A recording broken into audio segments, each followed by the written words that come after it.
우리는 지난주에 세 번째 복음, 하나님께서 예수 그리스도를 이 땅에 보내셔서 저와 여러분을 구원해 주신 이유에 대해 살펴봤습니다. 하나님께서 저와 여러분을 구원해 주신 이유가 뭐죠? 선한 일에 열심을 내는 하나님의 백성이 되게 하기 위하여 우리를 구원하셨습니다.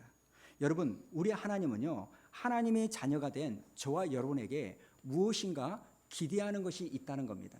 그리고 그 기대하는 게 뭐예요? 선한 일에 열심을 내는 하나님의 백성이 되는 것. 이게 하나님이 저와 여러분에게 기대하는 마음인 줄로 믿습니다. 저는 오늘 또 하나님이 여러분을 구원해 주신 그 목적을 깨달아서 우리 성도님들이 세상의 허탄한 것을 따라가는 그 인생이 아니라 정말 선하고 좋은 것을 꿈꾸고 선한 일에 열심을 내는 주의 백성이 되기를 주님의 이름으로 축복합니다. 그러면 이제 오늘 복음에 대한 마지막 시간으로요, 복음은 우리를 구원할 뿐만 아니라 선한 일, 하나님의 뜻을 이루게 하는데 이 모든 것이 우리에게서 나온 것이 아니라 하나님의 은혜고 하나님이 우리에게 허락하신 선물이라는 것을 살펴보려고 합니다. 다시 말해서 우리가 누리고 있는 이 모든 축복은요, 우리의 행위로 얻은 것이 아니라 전적인 하나님의 은혜요, 하나님의 선물입니다. 먼저 에베소서 2장 5절부터 6절 우리 한번 읽어볼까요? 시작. 허물로 죽은 우리를 그리스도와 함께 살리셨고 너희는 은혜로 구원을 받은 것이라. 또 함께 일으키사 그리스도 예수 안에서 함께 하늘에 앉히시니. 여러분, 이 말씀은요, 우리가 결코 잊으면 안 되는 말씀입니다. 하나님께서 허물과 죄로 죽을 수밖에 없는 저와 여러분을 살리셨고 우리를 구원해 주셨습니다. 그래서 우리는 본질상 진노의 자녀였지만 예수님의 그 은혜로 하나님의 자녀가 되었습니다. 이전에는 어둠의 자녀였지만 이제는 빛의 자녀가 되었다는 겁니다. 저는 오늘 또 우리 성도님들이 죄가 우리를 붙들려 흔드는 인생이 아니라 이 하나님의 은혜가 우리를 붙들고 있다는 이 사실을 기억하면서 정말 하나님의 자녀답게 살아가는 여러분이 되기를 축복합니다. 그렇다면 오늘 말씀을 보면서 이 복이 어떻게 하나님의 선물이고 하나님의 은혜인지를 좀 살펴보려고 하는데요. 먼저 8절에 있는 말씀 우리 한번 읽어볼까요? 8절 시작. 너희는 그 은혜에 의하여 믿음으로 말미암아 구원을 받았으니 이것은 너희에게서 난 것이 아니요 하나님의 선물이라. 여러분, 오늘 말씀을 통해서 첫 번째로 정확하게 짚고 넘어가야 될 게 뭐냐? 우리가 받은 이 구원은 하나님의 은혜이고 하나님이 우리에게 주신 선물이라는 사실입니다. 오늘 8절의 말씀이 이렇게 나오죠. 너희가 그 은혜에 의하여 구원을 받았다. 우리가 하나님의 은혜로 말미암아 구원을 받았는데 그것은 하나님이 우리에게 주신 선물이라는 겁니다. 여러분, 나는 구원을 받았어, 나는 구원받은 사람이야, 이렇게 말을 하잖아요. 그렇다면 여러분, 구원이라는 게 뭘까요? 국어사전을 찾아보니까 구원이란 어려움에 빠진 사람을 건져내는 것, 이걸 구원이라고 말합니다. 여러분, 스스로의 힘으로 어려운 상황을 벗어나는 것, 이걸 구원이라고 말하지 않습니다.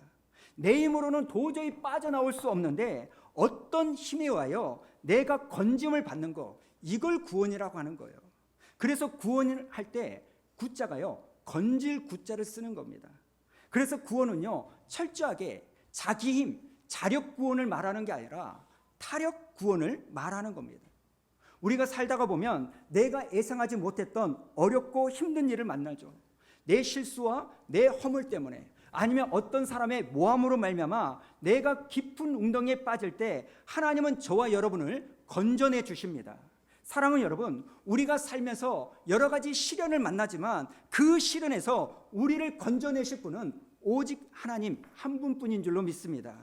그런데 여러분, 오늘 본문에서 말하는 이 구원이라는 것은요, 우리가 이 세상을 살아갈 때 겪게 되는 어려운 일을 건짐받는 것, 이것만을 말하는 게 아니라 우리 인간이 자기가 지은 죄로 말미암아 영원히 죽을 수밖에 없는 인생을 사는데 하나님이 그러한 인생을 건져주심을 말하는 겁니다.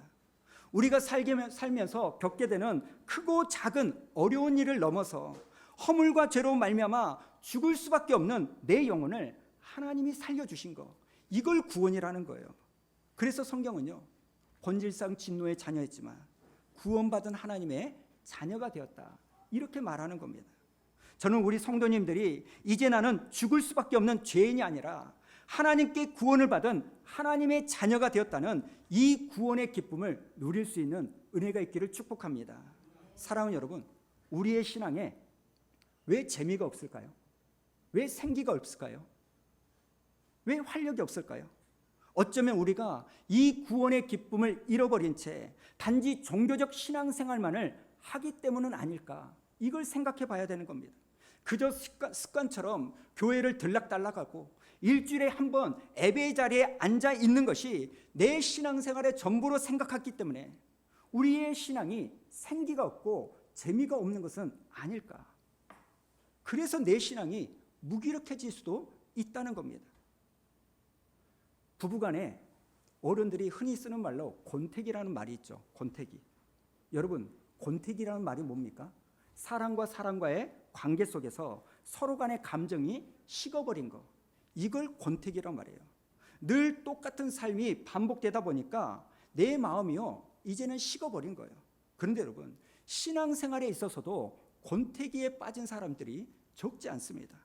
우리는 다 처음에는 구원의 기쁨과 감격 때문에 하나님 앞에 찬양하고 헌신하고 봉사를 합니다. 그러나 시간이 점점 지나면서 이 신앙이 견고해지고 단단해지고 깊이 뿌리를 내리는 것이 아니라 오히려 구원의 감격을 잃어버릴 때가 있는 거예요. 그러다 보니까 그 예배가 그 예배 같고 그 설교가 그 설교고, 교회를 와도 하나님을 바라보는 것이 아니라 사람들의 이야기에 신경을 쓰는 것으로 말미암아 우리 신앙이요 권태기가 찾아오고, 또 그것으로 말미암아 우리가 슬럼프에 빠지고 시험에 빠질 때가 많은 겁니다. 여러분, 오늘 말씀을 정말 기억하셔야 됩니다. 우리는 어떤 존재인가? 허물과 죄로 죽을 수밖에 없는 인생이었는데 예수님의 십자가의 사건으로 말미암아 영원히 죽을 저와 여러분을 건져내시는 은혜를 주신 줄로 믿습니다. 사랑하는 여러분, 저는 오늘 또 우리 성도님들이 이 죄에 끌려다는 인생이 아니라 이 죄에서 구원받는, 건짐을 받는 그 인생임을 자각하고 그 구원의 능력이신 예수님을 바라보며 구원의 기쁨을 회복하는 여러분이 되기를 축복합니다. 그런데 여러분, 이 구원의 기쁨은요, 맞아, 내가 기뻐해야지, 내가 생기를 얻어야지, 내가 재미를 느껴야지, 내가 마음먹은다고 해서 얻을 수 있는 게 아닙니다. 이것은요, 하나님이 우리에게 허락하신 하나님의 은혜다, 이렇게 성경이 말합니다. 인간적인 생각으로는요, 과연 나 같은 사람이 구원받을 자격이 있을까? 끊임없이 반복된 죄를 짓고 있는데, 아니 그런 나를 위하여 예수님을 이 땅에 보내주셨다는 것이 이성적으로는요 이해가 되지 않을 때가 있습니다. 그래서 여러분, 이 예수님의 십자가의 사건은, 여러분 이 구원은요 그렇기 때문에 전적인 하나님의 은혜요, 우리에게 주신 하나님의 선물이라는 거예요. 내가 그것을 받을 만한 존재라면 그것은요 당연히 내가 받아야 되는 보상이나 대가가 되겠지만, 나는 그것을 받을 만한 자격이 없기 때문에 구원은 하나님이 허락하신 은혜요, 하나님이 우리에게 주신 선물인 줄로 믿습니다. 여러분, 제가요 좀 말이 빠르지만 오늘 설교 의도적으로 또박또박 한 단어 한 단어 꾹꾹 눌러서 설교를 하고 있어요. 왜 그러냐면, 여러분 이것은 너무나 당연한 이야기처럼 들리지만 굉장히 중요한 말씀입니다. 사랑하는 여러분, 우리가 이렇게 모여 예배할 수 있는 것도 전적인 하나님의 은혜요, 하나님이 우리에게 주신 선물인 줄로 믿습니다. 뭐가 은혜입니까?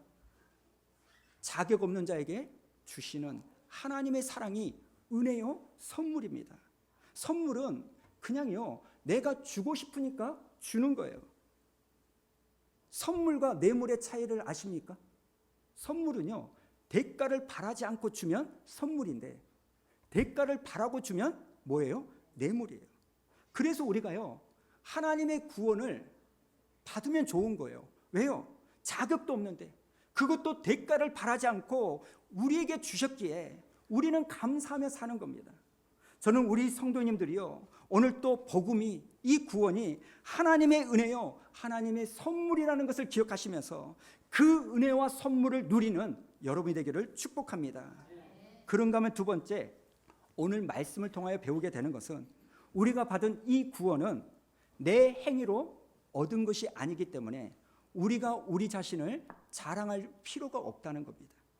여러분, 우리는요, 선물을 받은 나를 자랑하는 것이 아니라 내가 받은 이 선물을 자랑해야 되고, 이 선물을 나에게 주신 하나님을 자랑하는 것이 마땅하다는 겁니다. 9절 말씀을 한번 볼까요? 9절 시작. 행위에서 난 것이 아니니 이는 누구든지 자랑하지 못하게 함이라. 행위에서 난 것이 아니니, 내가 수고해서 받은 것이 아니니까 나는 자랑할 것이 없다는 거예요. 9절 말씀을 다시 한번 보여주실래요? 9절 말씀을 보면 뭐라고 말합니까? 누구든지 자랑하지 못하게 함이라. 지금 하나님께서는요, 우리의 구원은 내가 수고해서 받은 것이 아니기 때문에, 우리가 열심히 일해서 얻은 것이 아니기 때문에 우리가 우리 자신을 자랑하는 거 안 된다고 말하는 겁니다. 성경을 가만히 읽다 보면 하나님께서 우리에게 강력하게 요구하는 한 가지가 있습니다. 그건 뭐냐면 하나님의 영광을 가로채는 것. 이것만큼은 하나님이 용납하지 않습니다. 이사야서 48장 11절 우리 한번 읽어볼까요? 시작. 나는 나를 위하며 나를 위하여 이를 이룰 것이라. 어찌 내 이름을 욕되게 하리요. 내 영광을 다른 자에게 주지 아니하리라. 지금 하나님께서는 나의 영광을 다른 자에게는 결코 주지 않겠다, 분명하게 말씀하십니다. 하나님의 영광을 가로채는 것을 하나님은 허락하지 않겠다는 겁니다. 그래서 여러분, 성경에서 강하게 금지하고 있는 게 뭡니까? 우상숭배는 하나님이 용납하잖아요. 뭐가 우상숭배입니까?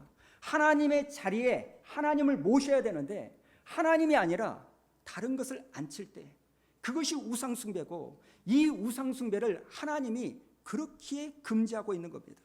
사랑하는 여러분, 오늘 우리가 말씀을 읽어가면서 하나님께서 우리를 구원하신 것은 전적인 하나님의 은혜요, 전적인 하나님의 선물임에도 불구하고 그것이 마치 어느 순간부터 나의 수고인 양, 나의 노력인 양, 나의 열심인 양, 내 신앙을 자랑하는 이 모습은 하나님이 싫어하신 겁니다. 오늘 또 우리에게 하나님은 너는 너의 신앙을 자랑하지 말고 너를 구원해 주신 하나님을 자랑해라, 이렇게 말씀하십니다. 그런데 우리는요, 종종 내 신앙을 자랑할 때가 많아요. 그런데 하나님은 그렇지 않다는 겁니다. 우리가 받은 이 구원은, 내가 누리는 이 모든 복은 내가 봉사하고 헌신했기 때문에 얻는 것이 아니라 철저하게 이것은 하나님의 은혜요, 하나님의 선물이기 때문에 나의 봉사와 나의 헌신을 자랑하는 것이 아니라 오직 하나님만을 자랑하는 그 인생이 되어야 될 줄로 믿습니다. 저는 오늘 또 우리 성도님들이요, 이것을 바르게 볼 수 있는 영안이 열리기를 원합니다. 나의 봉사와 나의 헌신이 하나님의 은혜에 감사해서 드리는 태도인지, 아니면 나의 수고와 나의 노력, 나를 좀 봐주라는 이 마음에서 하는 행동인지를 돌아보는 여러분 되시기 바랍니다. 저는 우리 성도님들이 오늘 또 여러분 자신을 자랑하고 여러분의 수고를 드러내는 그 인생이 아니라 오직 여러분의 눈물이, 여러분의 기도가, 여러분의 수고가 이 하나님만을 드러내는 영광의 인생이 되기를 축복합니다. 시편 115편 1절을 보니까 시편 기자가 이렇게 말합니다. 여호와여, 영광을 우리에게 돌리지 마옵소서. 우리에게 돌리지 마옵소서. 지금 이 시편 기자는요, 2번이나 간곡하게 간청을 하는 겁니다. 하나님, 내 수고와 내 헌신이 나중에 나를 드러내는 인생이 될까 두렵습니다. 오직 하나님만 영광을 드러내는 인생이 되게 해주옵소서. 여러분, 이러한 고백이 저와 여러분 고백이 되어야 된다는 겁니다. 세 번째, 끝으로요, 한 가지만 더 살펴볼 건데, 그러기 때문에 사도 바울이 7절에서 뭐라고 말하냐, 이 하나님의 은혜는 온 세상에 널리 전파되어야 된다는 겁니다. 자, 7절을 한번 읽어볼까요? 7절 시작. 이는 그리스도 예수 안에서 우리에게 자비하심으로써 그 은혜의 지극히 풍성함을 오는 여러 세대에 나타내려 하심이라. 그 은혜의 지극히 풍성함을 오는 여러 세대에 나타내려 하심이라. 그런데 여러분, 여기 7절의 주어는요 4절에 있습니다. 4절을 보면 어떻게 시작되냐, 긍휼이 풍성하신 하나님이, 긍휼이 풍성하신 하나님이, 이 말씀이요 4절, 5절, 6절, 7절까지 이어지는 거예요. 그러니까 긍휼에 풍성하신 하나님이 7절에 와서 그 은혜의 지극히 풍성함을 오는 여러 세대에 알리기를 원했다는 겁니다. 여러분, 우리가요, 우리를 구원하신 그 하나님의 은혜와 사랑을 나에게만 가지고 있는 것이 아니라 이 은혜가 얼마나 크고 놀라운지를 오고 오는 모든 세대에게 전하기를 하나님은 원하신다는 겁니다. 허물과 죄로 죽을 수밖에 없는 저와 여러분을 구원해 주신 그 하나님의 은혜가 소수의 몇몇 사람들에게만 소유되어지는 것이 아니라 오고 오는 모든 세대에 알려지기를 원하신다는 겁니다. 사랑하는 여러분, 이 풍성한 하나님의 은혜가 모든 사람들에게 알려져야 될 줄로 믿습니다. 여러분, 우리가요, 하나님의 사랑을 경험한 사람이라면 이 하나님의 사랑이 내 안에만 고여있게 만들면 안 되고 흘려보내야 되는 거예요. 그것이 전도든지 섬김이든지 봉사든지 간에 하나님의 사랑이 내 안에서 밖으로 흘러가야만 날마다 새롭게 해주시는 하나님의 은혜가 우리에게 임한다는 겁니다. 이것이 신앙의 신비예요. 내가 이것을 흘려보내면 내 것이 줄어드는 것처럼 보이지만 어느새 내 안에 새롭게 채워지는 이 신비를 우리는 경험하게 되는 겁니다. 여러분, 물이 흘러가다가 구덩이를 만나면 그 구덩이에 물이 가득 채워지죠. 그리고 그 구덩이에 물이 가득 채워지면 어떻게 됩니까? 다시 그 구덩이에서 물이 흘러 넘치는 거예요.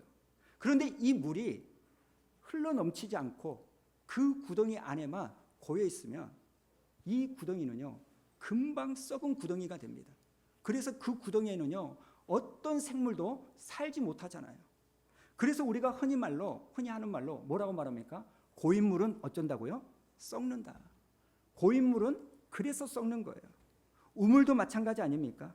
그 우물에서 물을 자꾸 길러서 퍼내야만 깨끗한 물이 계속 솟아난다. 어른들이 그렇게 말합니다. 우물을 파기만 하고 그냥 내버려두면 결국 먹지 못하는 우물이 된다는 겁니다.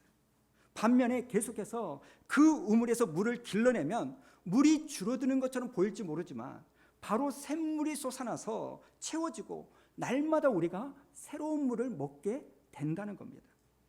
식당도 마찬가지 아닙니까? 여러분은 처음 가는 식당 어떻게 골라서 가십니까? 많은 분들이요, 손님이 없는 식당은 가지 않아요. 왜 그럴까요? 맛이 없으니까 손님이 없고, 또 하나는 뭡니까?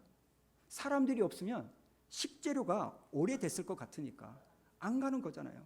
사람이 많아야 식재료 소진이 많아가지고 새로운 식재료가 이렇게 회전이 될 텐데, 여러분, 사람이 없으면 오래된 재료로 음식을 해줄 거니까 안 가는 거예요. 그래서 모르는 식당을 갈 때는 항상 사람이 많은 곳을 가게 되는 거예요. 우리의 삶도 마찬가지 아닙니까?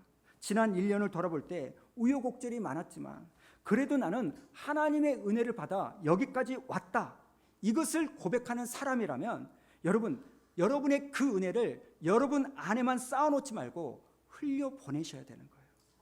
여러분이 은혜를 받았다면 어떤 모습으로든지 간에 그 은혜를 흘려보낼 때 마치 새로운 샘물이 솟아나서 그 우물을 채우고 또 샘물을 먹을 수 있는 것처럼 여러분이 흘려보낸 그 하나님의 은혜가 다시 여러분에게 돌아와서 여러분의 삶을 새롭게 만들어 줄 줄로 믿습니다.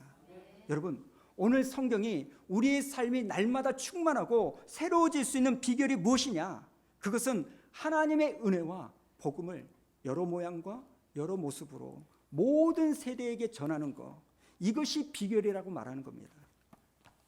저는 이번 주에 이 말씀을 묵상하면서 참 우리 교회 성도님들과 하나님께 감사했습니다. 지난 1년 동안 너무나 부족했지만 목사인 제가 묵상하고 은혜 받은 이 말씀을 가지고 여러분과 나눌 때 여러분들이 이 말씀을 사람의 말로 받지 않고 하나님의 말씀으로 받으시고 또 우리 교회에 믿음의 뿌리를 내려주신 거 너무너무 감사했습니다. 그리고 무엇보다도 우리 성도님들이요, 어떻게 해서든지 교회를 다니지 않는 분들을 초청해서 하나님의 말씀을 듣게 만드는 그 귀한 통로가 되어진 거, 이것도 너무너무 감사했습니다. 왜요? 하나님께서 여러분에게 주신 그 은혜를 흘려보내는 거니까. 지난주에 이런 말씀 드렸죠. 제가요 지난주와 그 전주에 하나님의 세밀한 은혜를 경험했습니다. 무슨 말이냐면 우리가 지난주에 하나님이 10주년이 된 이 교회를 세우신 그 선한 일이 무엇일까? 제가 그걸 찾아봤다 했잖아요. 그래서 1년에 한 1,000만 원 정도, 10년 동안 1억 정도를 선한 일에 흘려보내는 귀한 일을 했구나, 이런 생각을 했습니다. 그러면서 여러분에게도 살짝 말했지만 제가 그 사실을 쭉 보면서 속으로 녹두리로 이런 이야기를 했어요. 야, 이 돈이었으면 우리 교회 빚 다 갚았겠다. 야, 우리 교회도 월세살이 하는데 무슨 다른 교회, 미자립 교회 난방비 지원을 했을까? 이런 생각을요 제가 잠깐 스치면서 했어요. 그런데 여러분, 제가 하나님의 세밀한 말씀에요 너무너무 감사하기도 하고 두렵기도 한 그 일들이 일어난 겁니다. 제가 이렇게 생각을 하면서 말씀을 묵상하는 2주 전에 어느 분에게서요 교회 사역에 쓰라고요 교회 통장으로 1,000만 원이 송금이 된 거예요. 지금 여러분 표정이 그까지 1,000만 원 가지고 뭐가 그래? 여러분, 저에게는요 겁나 큰 돈입니다. 근데 더 놀라운 게 뭔지 아십니까? 우리 교회 안 다니시는 분인데 그분은요 하나님을 믿지 않아요. 교회 자체를 안 다니는 분이에요. 여러분 한번 생각해 보세요. 하나님을 믿어도 하나님께 헌금하는 것에 인색한 것이 요즘 시대인데 하나님을 안 믿는 분이 이렇게 큰 돈을 헌금을 한다? 제가요 이 일을 보면서 굉장히 두렵기도 하고 고민이 되었습니다. 저에게 너무나 큰 격려가 되고 교회에 큰 힘이 되는 돈인데 하나님, 이 일을 내가 어떻게 해석을 해야 됩니까? 그런 고민과 기도 가운데 제가 이번 주 말씀을 보면서 그 답을 찾았어요. 하나님이 제게 주신 답은 이겁니다. 지난 10년 동안 수원 우리 교회가 살아남을 수 있었고 때마다 하나님의 은혜를 공급받을 수 있었던 이유가 뭔지 아냐? 너희가 수원 우리 교회가 고인물이 아니라 흘려보내는 교회가 되었기 때문이다. 그렇게 흘려보내면 하나님이 내가 너희들을, 너희 교회를 새롭게 채우실 거다. 여러분, 이 말씀으로 제가 받았습니다. 사랑하는 여러분, 저는 여러분들이요 전적인 하나님의 은혜를 기억하고 여러분 자신을 자랑하는 것이 아니라 하나님만을 자랑하고 하나님의 은혜를 여러 모형과 여러 모습으로 흘려보내는 복의 통로가 되기를 주님의 이름으로 축복합니다. 말씀을 정리하겠습니다. 오늘 시간 우리가 복음에 대하여 마지막으로 살펴보고 있는데 여러분, 우리가 받고 우리가 누리고 있는 이 모든 축복은 내 수고로 얻은 것이 아니라 전적인 하나님의 은혜요 선물이라는 사실을 기억하시기 바랍니다. 그래서 허물과 재고로 죽을 수밖에 없었던 저와 여러분이 하나님이 나를 사랑하셔서 예수님을 보내주셨다는 이 성탄의 기쁨을 기억하시면서 하나님이 주신 놀라운 축복과 은혜와 그 기쁨을 누리는 이 성탄이 되기를 축복합니다. 그리고 두 번째, 우리가 기억해야 될 것은 내가 누리는 모든 것은 내 행위로 얻은 것이 아니기에 오늘 여러분의 신앙을 자랑하지 않고 여러분을 통하여 놀라운 일을 이루신 하나님을 자랑하는 저와 여러분 되기를 축복합니다. 마지막 세 번째, 정말 하나님의 은혜가 여러분 안에 임했다면 여러분 안에만 고여 있는 것이 아니라 여러분의 삶에 하나님의 은혜가 종착역이 아니라 여러분을 통하여 주변으로 흘러가는 출발력이 되는 그러한 복의 통로가 되기를 축복합니다.